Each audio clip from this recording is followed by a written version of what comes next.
Hello everyone and welcome to today's webinar, The Biosimilar Market, an Evolving Landscape in MS Research. My name is Colleen Lesovitz and I'm a Senior Marketing Manager at Worldwide Clinical Trials. And before we kick things off, I did just want to go over a few things. All attendees are on mute, but please use the questions windows to submit questions at any time pertaining to the presentation because we will be reserving time at the end of the webinar to address all questions. This webinar is being recorded and all attendees will receive an email with a link to access the on-demand, so keep an eye out for that email most likely tomorrow. At this time, I would like to take a minute to introduce our speakers and agenda. Dr. Tomislav Babic will be kicking things off. He's our Vice President of our Neuroscience franchise, and he will be spending some time addressing the current MS market. Following him will be Dr. Manolo Bielki, who will be discussing study design and regulatory considerations in MS clinical development. Thank you. Good afternoon, everyone. My topic today is to show you the current treatment of multiple sclerosis market and further options for drug development, either in the area of innovative drugs or copies of what we already have on the market. So there are three different types of treatment in multiple sclerosis, which is treatment of relapse, treatment of symptoms, and something that we are calling disease-modifying treatment. Today, we will be mainly focused on disease-modifying treatment, and you can see the list of already approved drugs for disease-modifying treatment by European or American regulatory agencies.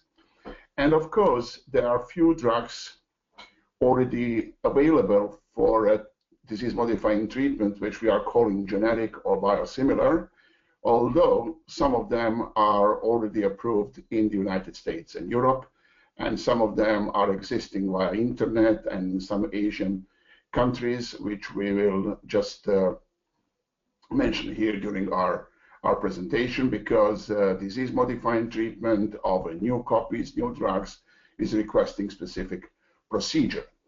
It's important to say that all of these agents for the disease-modifying treatment are belonging to the group of drugs which are suppressing or modulating immune system at various levels with, of course, different mechanisms of actions.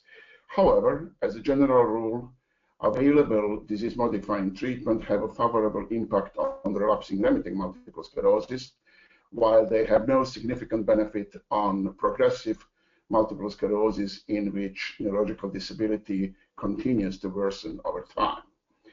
However, even in relapsing-remitting multiple sclerosis, the efficacy, tolerability, and safety profile vary greatly across treatments, and ranging from combination of modest effect and excellent safety profile to options where we have a highly selective products, but also extremely toxic products with serious adverse events, which sometimes can be fatal in rare cases. Ideally, the optimal treatment responders should be free from relapses, disability worsening, and adverse events. And these outcomes also is very difficult to access experimentally in relatively short clinical trials. And as a consequence of that, we developed surrogate biomarkers, which are usually magnetic resonance imaging, which basically we are using to prove a short-term effect of the drug instead of long-term clinical effect, which unfortunately we are not able to see in the 1 or 2 years of the treatment. Of course, multiple sclerosis is extremely variable condition, and there are some patients with a silent disease for many years. On the other side, there are some patients with a very active disease, and unfortunately we are not able to select these people at the beginning of the treatment. Also, having plenty of drugs on the market, particularly in the United States and Europe, we have some difficulties to recruit naive patients for clinical trials, Also, placebo group in clinical trials might not be accepted by some ethical committees and regulatories. And also, we've seen from previous clinical trials that blindness of clinical assessment might be a challenge in drug development. And at the end, of course, there is a expense as an important aspect of all treatment and all development. So in fact, disease-modifying treatment is quite expensive, and a large number of patients are basically representing a challenge of national health systems, and therefore, unfortunately, plenty of patients in countries of development had no possibility to be treated with disease-modifying treatment which is on the market.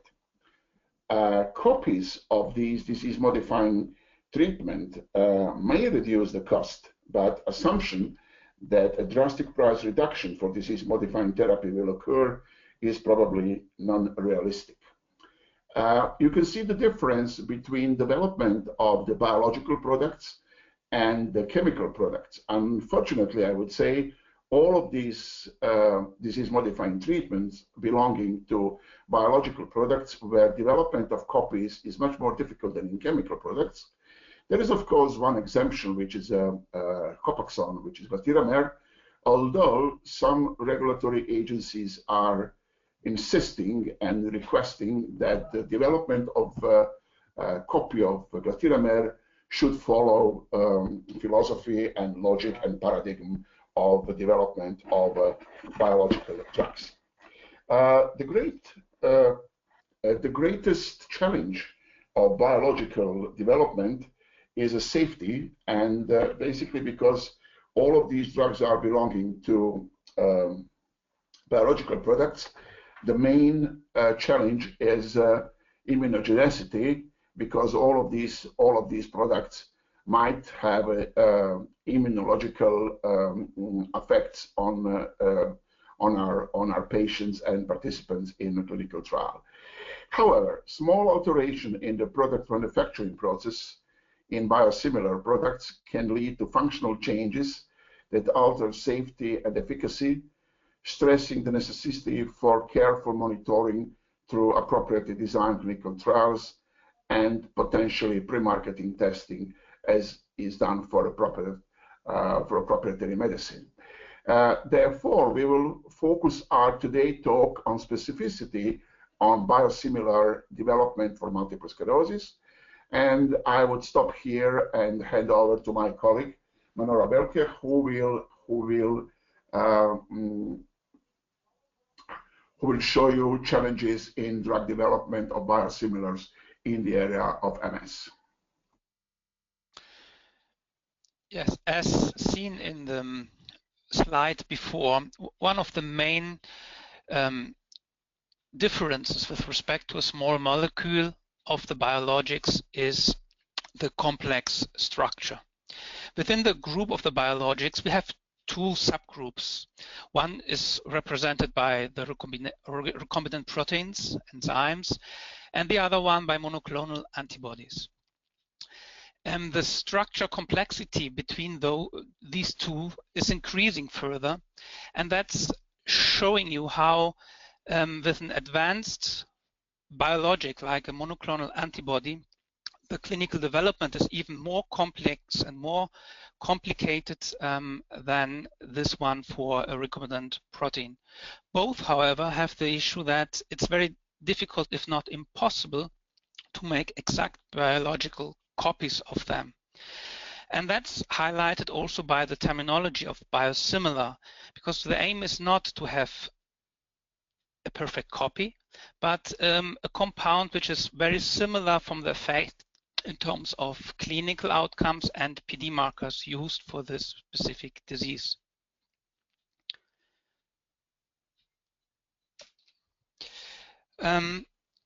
If we look then, which are the compounds which are already approved as biosimilars, we will see that you will see that there are only few which are already approved. One of these is the glatiramer acetate.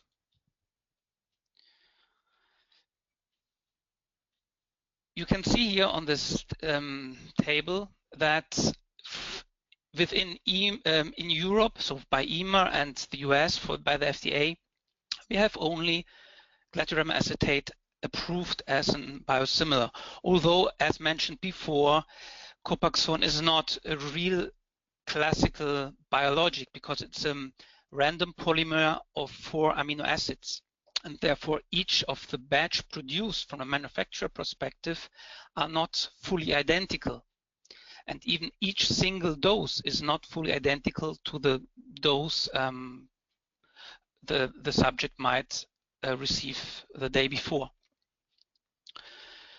As far as interference regards, there is one compound which, however, is only approved in Russia. I have listed this here because the guidelines as reference used in this situation is the EMA guidelines again, and there might be most likely an attempt to expand as a second step also in Europe and eventually also in the US.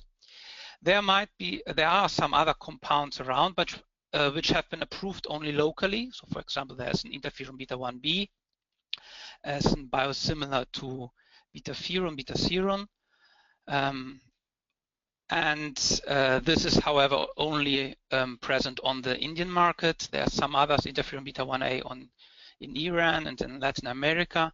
But again, they are only approved on a local market and used and produced only for this market. The next step most likely will be therefore antibodies, which is, as we said before, a higher level of complexity in terms of manufacturing and also in terms of clinical development. Indeed, if we look to this table where we have a list of the major disease-modifying treatments, you will see that we have, first of all, not all of these drugs are biologics.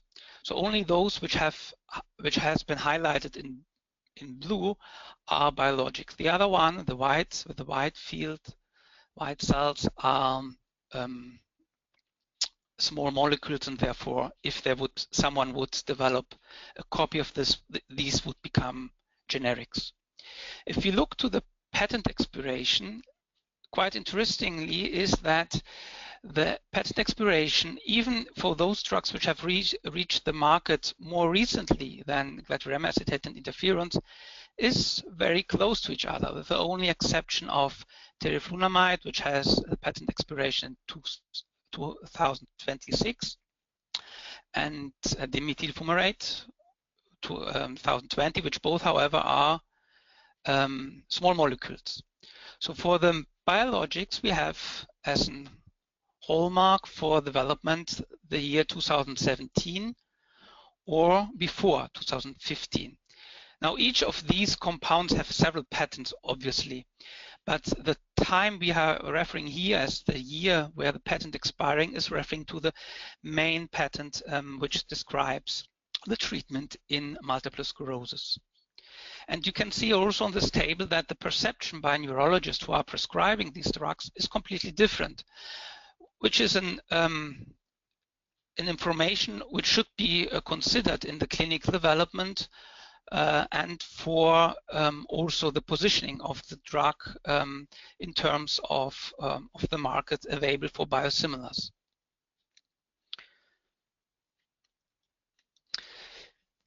One of the reasons why the development of biosimilars is so interesting, not only for companies who would like to develop a biosimilar, but also for regulatory authorities, is related to costs. And if you look to this slide here and compare the different type of countries with high income, upper middle income, lower middle, and low income, you see that the prescription of the currently available drugs is different. So the platform therapies are interferon beta and glatiramer acetate, and those are still the drugs which are mostly prescribed. which might also explain why there is a certain interest also at local level to approve this type of drugs. They have a good safety profile generally with respect to drugs which have more recently reached the market, and the side effects related to this treatment generally are well manageable.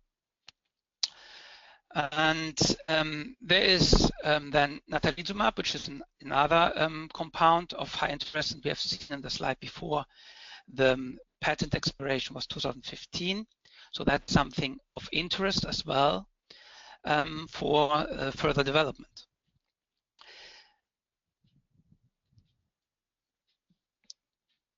If you look then from the regulatory perspective, what are the requirements to ensure that the biosimilar developed will be as much as possible comparable to the original reference drug? We have to consider first of all the distinction they are doing between the non-originals and the originals within the biologics. And you can see here from this slide that one of the main issues is the high quality the biosimilar should ensure at a cost which is much lower than the original one. So that's the reason why there is a request of clinical evidence for an equivalence in terms of efficacy and safety.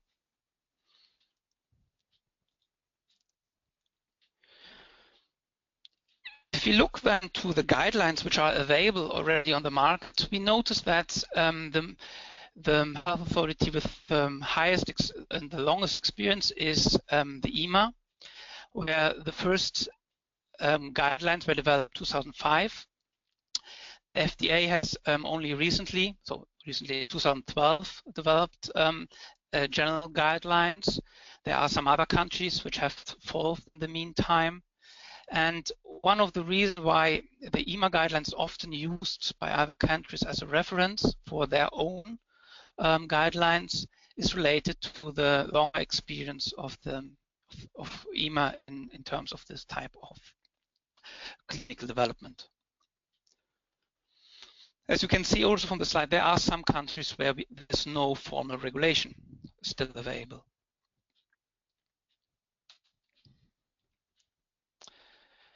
And as far as the terminology regards, you will also see that in the different guidelines available, the description of the biosimilar are not fully identical. Sometimes the meaning is the same, but sometimes there are also slight differences which makes it even more complicated to develop a biosimilar which can be then used worldwide. However, if you look to the main health authorities, EMA and FDA, you will notice that although the wording is different, at the end, the meaning of what for them is a biosimilar and what are the critical measurements to establish the condition of a biosimilar are comparable. This is helpful because at this point, a drug which has been developed with an EMA guideline can be easily proposed also to the FDA with similar outcome results and similar likelihood to be accepted as a biosimilar. Indeed, there is an acceptance of bridging between the reference products between both. And they're accepting also that a population, there's a study which has been developed within a population in Europe can be used for a submission in the US. For Japan, just as a difference, however, you would need another sample, another study done with a local source reference. So that's not so easy to switch in this Asian market. If you look then to the concept of the costs, we will see that FDA has developed and described this as also as law, the concept of interchangeability. So the idea behind the biosimilar is that the compound is so much similar to the original reference that even if we would switch from the original one to the biosimilar, the subject would not incur in any difference in terms of safety and efficacy. There will not be an added risk to harm the subject, and there will be not a treatment efficacy which will be significantly lower than the original product. And that's the basis of the concept of substitution, which allows then the pharmacies to replace the original drug with cost savings for the payer between the original drug and the biosimilar.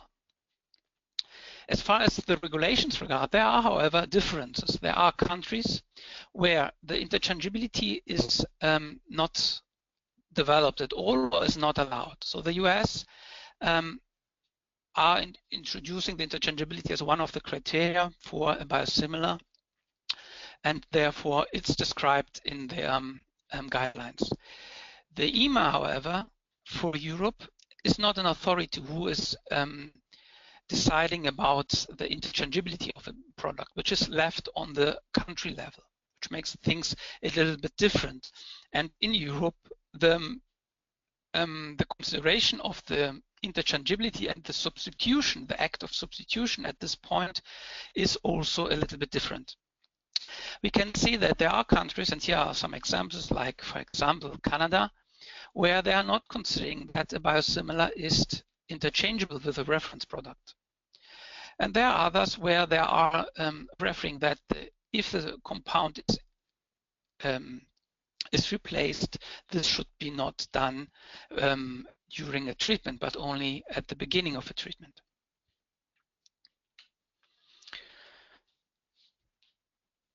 Here we have a map which should show us generally the different behaviors in Europe regarding the substitution. And so if we take out Germany as a specific case where the substitution is allowed by the pharmacists directly, all the other countries more or less have a different position. So for example, in France, the substitution is not prohibited, but only if on the prescription the physician has not highlighted that the drug is not substitutable. In other countries like UK, Italy, and Spain, is the substitution for a biosimilar not allowed, which is different from a generic. In Netherlands, we have the situation that substitution is allowed, but never with the originator molecule. So you can switch between different biosimilars if they are available, but not with the originator molecule. And Austria would allow a substitution on those prescriptions which are done on treatment-naive patients. So if the subject has never been treated before with the original reference product.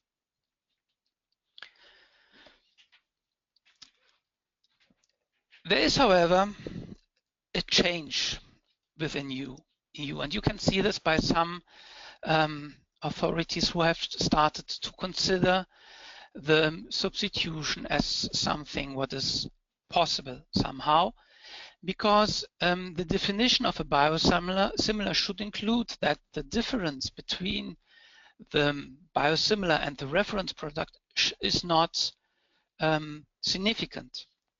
And therefore, if there is not a significant difference in terms of quality, how the biosimilar has been produced, the safety and the efficacy, there could be no reason to not consider interchangeability and the substitution, therefore, of the product.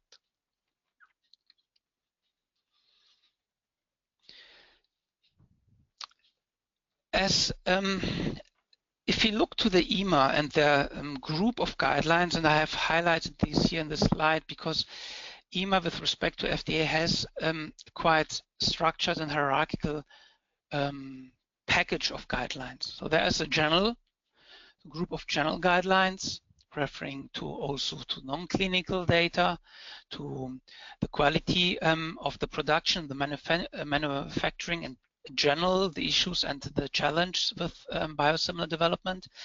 There are then product-specific guidelines, and I have taken here only those tools which are relevant for MS currently, which is guideline for interferon beta and a guideline for monoclonal antibodies.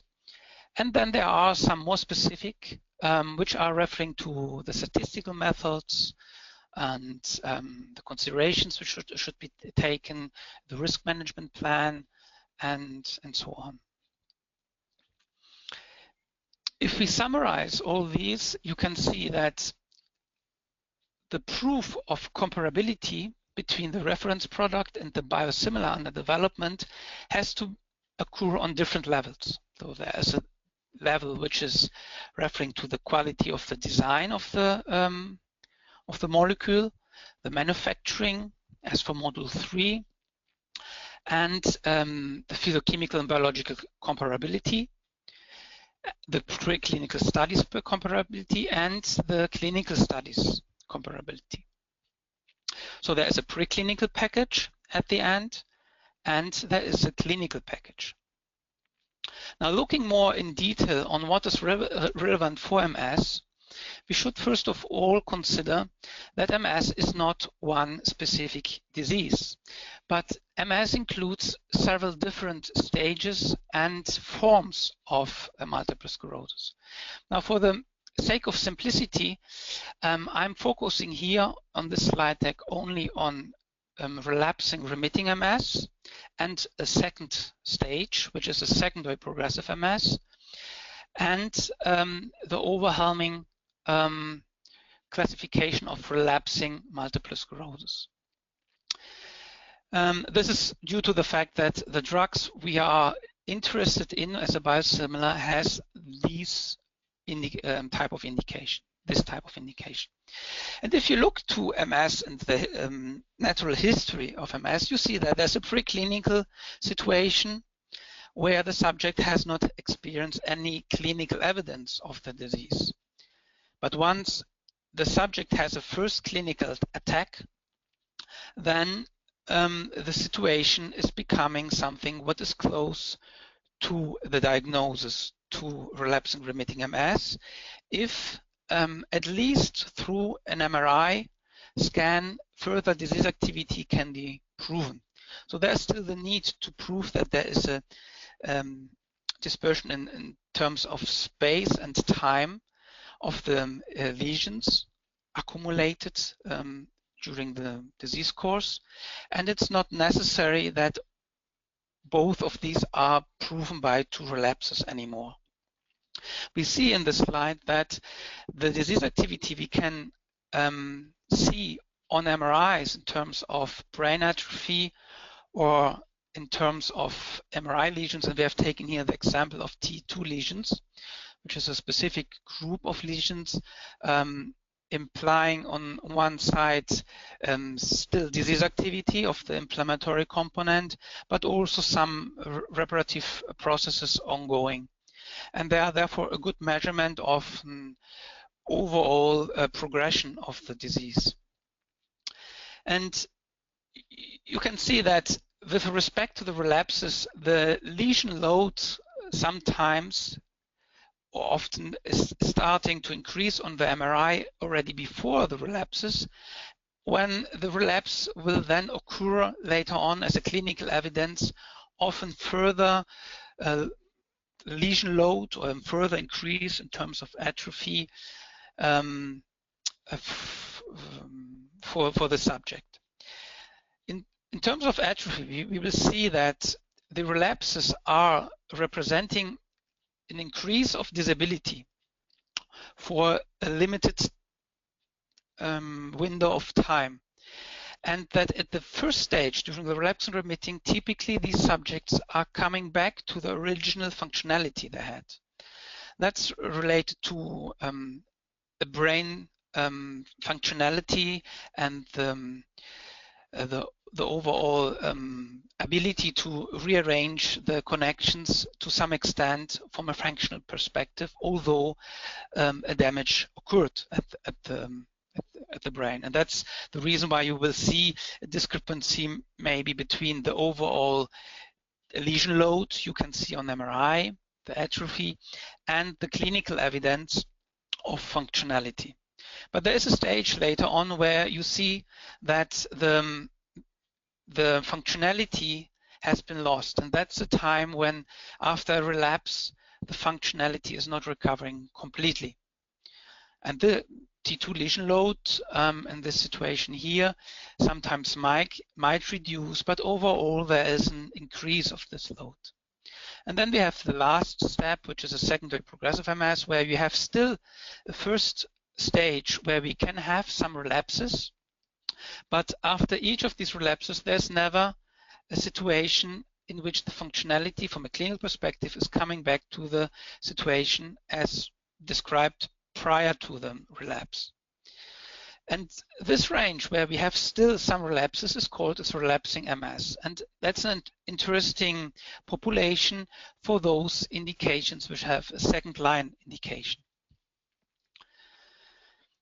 Now, there is therefore not only a challenge in terms of variability of MS, but there's a challenge also when we are developing a biosimilar in terms of other drugs which are under development. So there are many other clinical trials which are ongoing, and there is a competition on both levels, the study site and the investigator involved, and also on the patient level to convince them to participate in a clinical trial for biosimilar with respect to a new compound which might, at least from a patient perspective, imply some additional advantage in terms of hope that this drug might be more effective than what is currently on the market. So that's something you should take in mind when you are planning to develop a biosimilar. There are then also specific requirements from FDA and EMA, just as a simplification again, and not taking into account all the other authorities, regarding to the non-clinical data package they're expecting and the clinical data package. Now I am highlighting here one specific thing, so just to go through all these types. The non-clinical data package is more or less comparable to those clinical non-clinical data package expected for a superiority design for a new drug you would develop.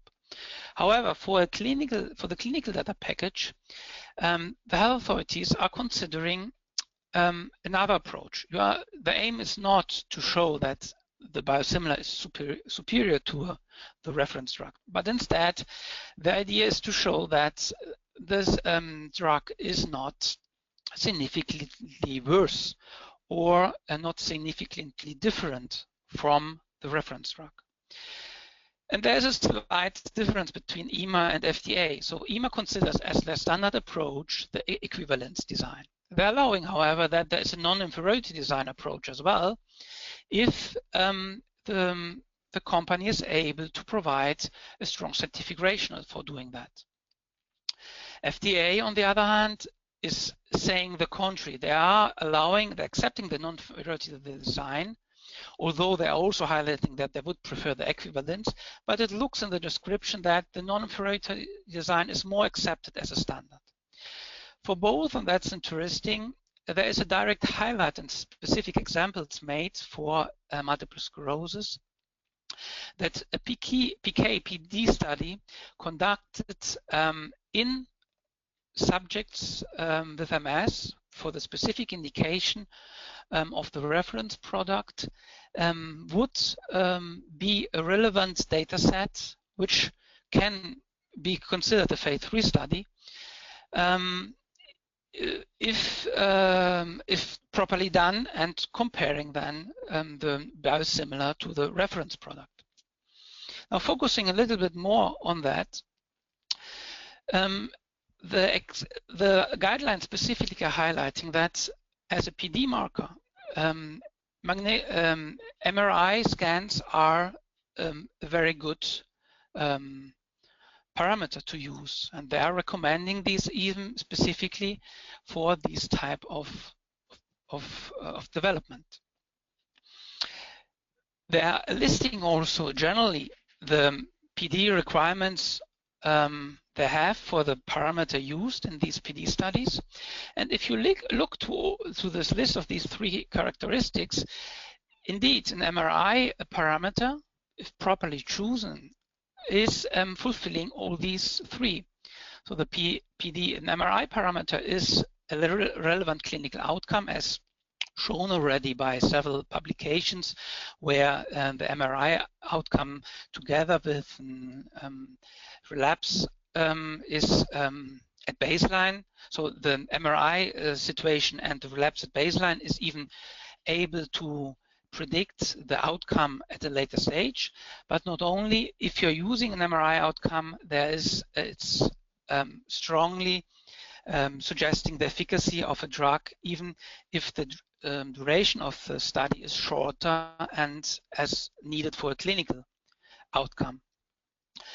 The MRI parameter is also measurable for a period of time which is long enough for the consideration, and it's very sensitive for and meaningful for the clinical outcome as well.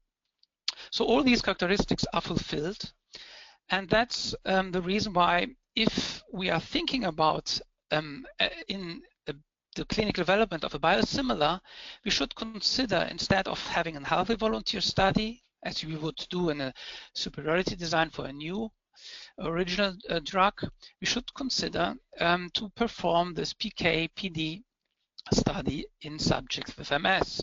Maybe at this point it will be not a short study, but it will be a little bit longer than you would do in healthy volunteers. But you have several advantages. So the PD and PK analysis is maybe a burden for the subjects, but it's more specifically done on the subject population you are interested in. So the clinical relevance is there, whereas a healthy volunteer study would not provide this clinical relevance.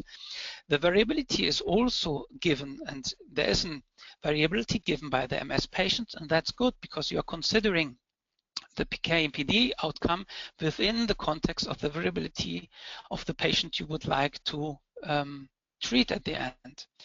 The safety and tolerability is also much more relevant than in healthy volunteers for several reasons, not only because that is an MS population, but you can prolong the overall study and have therefore an overview of the safety and tolerability in the population of interest. Of course, the big downside is that an MRI study conducted in MS patients with an MRI endpoint is much more costly and is longer, and therefore it's a negative factor to be considered. At the end, it will the quality of the PK and PD studies and the data provided with these will decide if you need additional comparative clinical studies, going then to clinical parameters, which means also prolonging the overall clinical development, or if the data are so strong and so good that there is no doubt that there's that these two compounds are similar to each other in terms of efficacy and safety, obviously. How can we compare this similarity? And here we are going in an interesting approach where EMA on one side is simply classifying, so the drug is either we can consider it as similar, or we can consider it as lack of evidence for similarity. Where the FDA has a more differentiated distinction, but at the end of the day, the consequences are very similar. So they are considering a drug not similar, similar, highly similar, or highly similar with a fingerprint-like similarity, which means that the outcome you are measuring is so much comparable that it's almost identical. At the end, when we are thinking about the clinical development, what counts is the totality of evidence we can produce for the health authorities. And it's interesting to see that FDA and EMA have always encouraged to contact them for discussion of proposed development program. But EMA recently has now added a specific tailored scientific advice for the development, which is giving even further support for the development of a biosimilar, not incurring the risk that there might be a clinical development which will not be accepted by EMA at the end. The quality of the comparability is critical, so that's also introducing how important the statistical analysis is and the considerations you should do when you are starting to plan such a trial. The combined PK/PD data set in these subjects is pivotal, and therefore there is a chance to replace a phase 3 study, a classical one, with a clinical endpoint if we consider this type of approach for the clinical development of a biosimilar. So the endpoint can be an MRI endpoint. However, we should ensure that we are covering also the aspects of immunogenicity and that we are providing enough proof that in terms of the likelihood that antibodies against the biologic drug are not more likely with the biosimilar than with the original product. And so in terms of statistical considerations, there is a difference between the concept of equivalence and non-inferiority. So the equivalence in the ideal situation is assuming that they are really identical, which would mean, however, that there's no difference, and as a consequence, the sample size would increase to infinite. And that's not possible. That's why the reason why it's accepted in terms of similarity that we are defining margins within, and within these margins we are defining the equivalence. So we are saying that if the drug is inside the margins we have pre-specified, then we consider that this drug is not significantly different from the original one. And therefore, we are considering this as a biosimilar. Generally speaking, we can say that the sample size of an equivalent study is larger of a non-inferiority one, and this is again larger than a superiority one. However, this thumb rule is depending also a little bit on the margins you are able to define.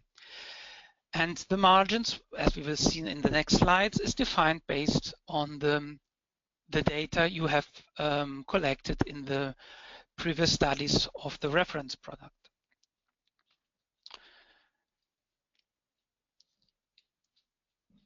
So here is a slide which it looks complicated, but at the end the message is very simple. The statistical approach is completely different for a non-inferiority analysis or an equivalence analysis with respect to the superiority analysis. Where in the superiority analysis we are assuming that in the null hypothesis that there is no difference between the two comparative arms, so maybe placebo or an active treatment arm. The alternative hypothesis would then be that there are differences. So we are rejecting the null hypothesis to confirm that drug A is better, so superior to drug B. Whereas in the non-inferiority analysis, we're doing exactly the contrary. So our null hypothesis is that there are differences, but differences so much that we can, in a non-inferiority analysis, say that this drug is worse than the comparator, or in other words, this drug is non-inferior to the comparator. The alternative hypothesis, on the contrary, will be that there are no differences, or in other words, the drug is non-inferior, or if you are using an equivalent analysis, is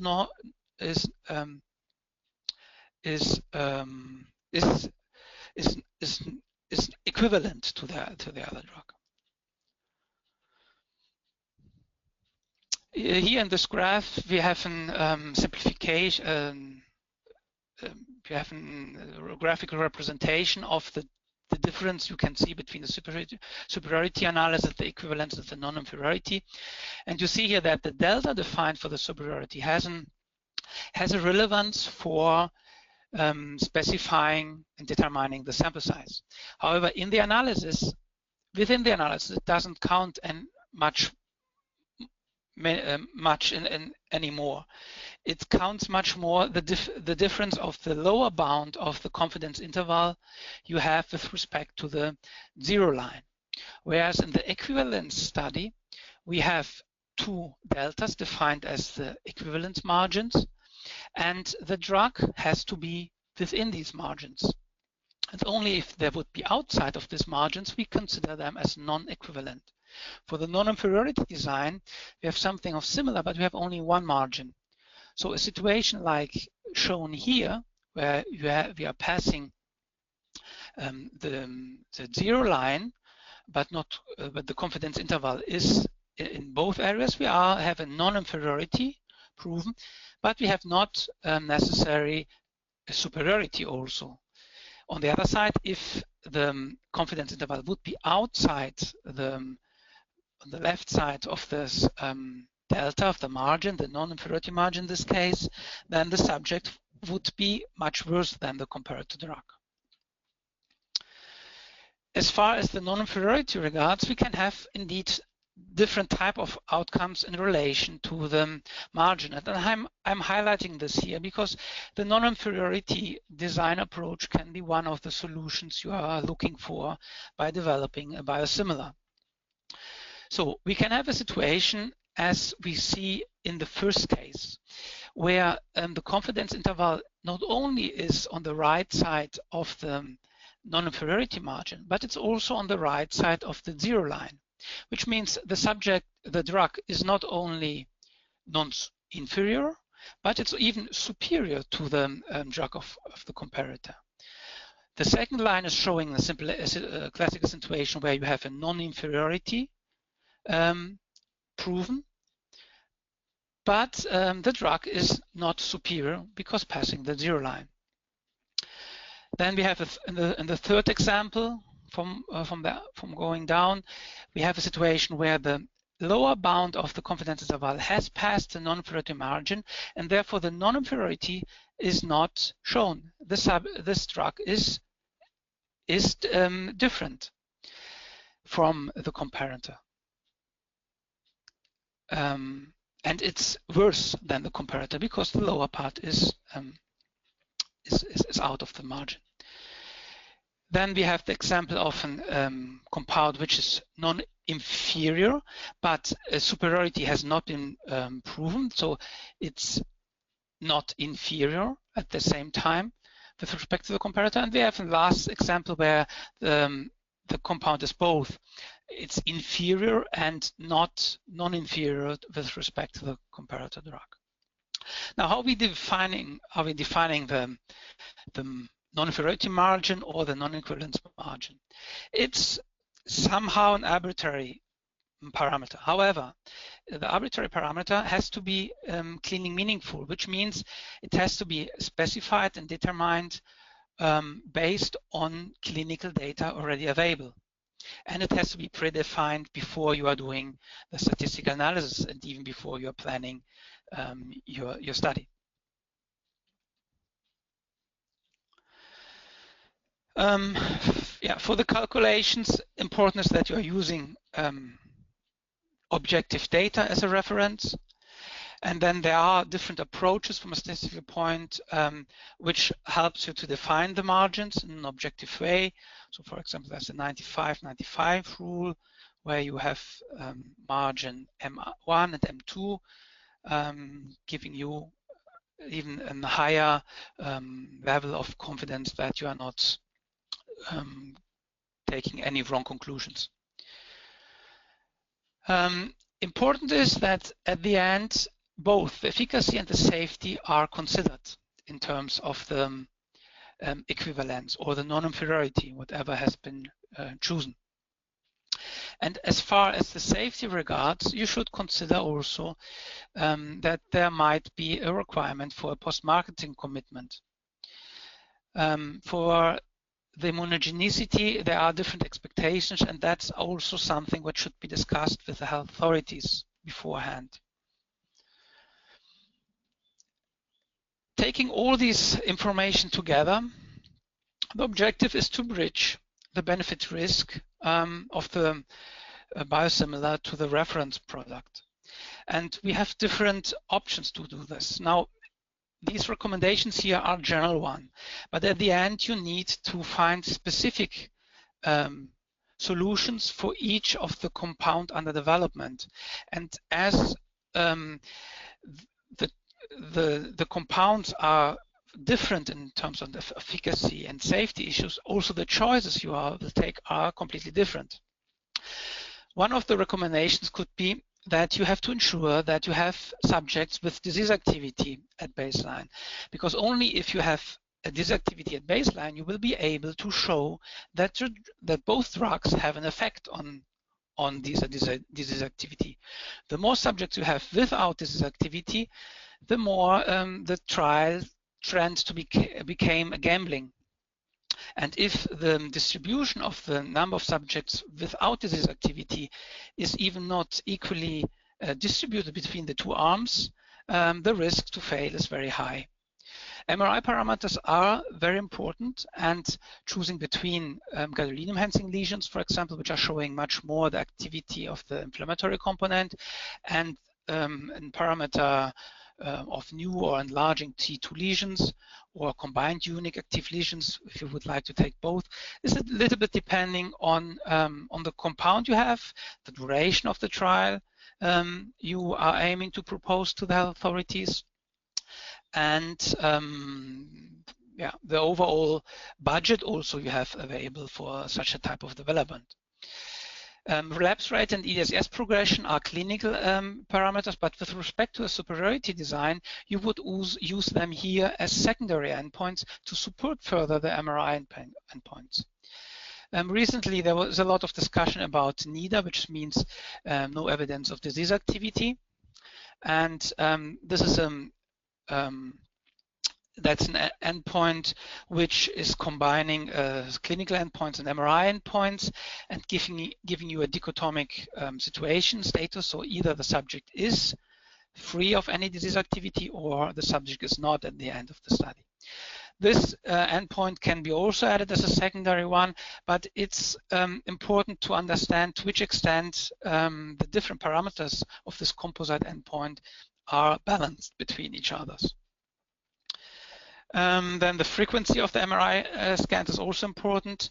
So 3 months could be considered, even 6 months could be considered in some situations, depending on, again, on the compound under development.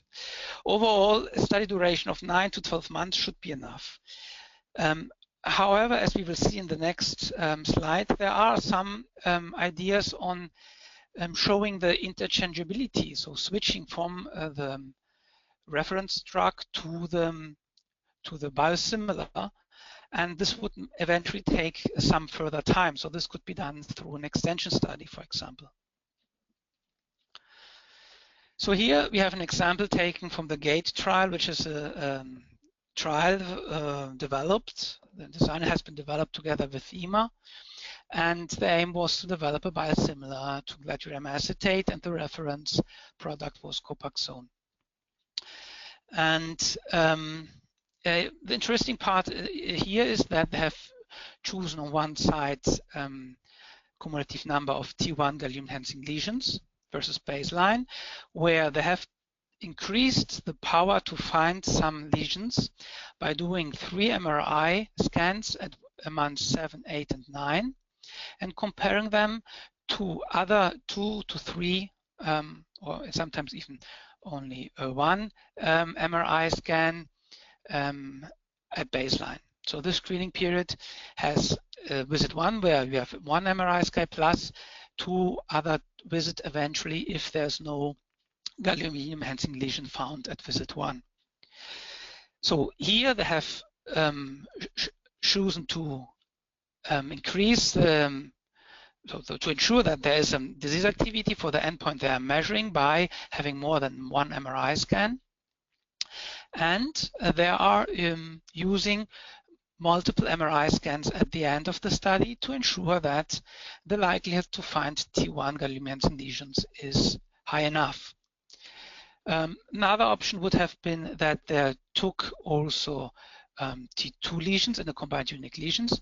However, for the short duration of this trial of only 9 months, this would have introduced another negative factor, which is calculating also T2 lesions, which might occur maybe at month 7 and which are not related to a treatment effect of Copaxone, simply because Copaxone needs a little bit more time than other drugs to show efficacy also. Very good is here the switch to the biosimilar with a 15-month open label safety extension, which is proving additional evidence of interchangeability. Interesting here is also in this design that it's not a pure equivalence study. It's an indirect equivalence shown by the comparison of both the Copaxone and the biosimilar to placebo, and later on only between the two. And in theory, the placebo arm would not be necessary, which gives some other advantages by designing a clinical design, because a placebo arm for a subject who has the choice on the market between other compounds they might have free access to is an important choice. So, as in a conclusion, we can say there is a quite clear regulatory pathway on how a biosimilar can be developed in multiple sclerosis. The EMA has already approved 26 biosimilars, but only one in MS, which is not a typical biologic compound, as for the random polymer situation of the amino acids. And the FDA has, on the other side, fewer compounds approved as biosimilars, but also the glatiramer acetate. Yeah, that's all.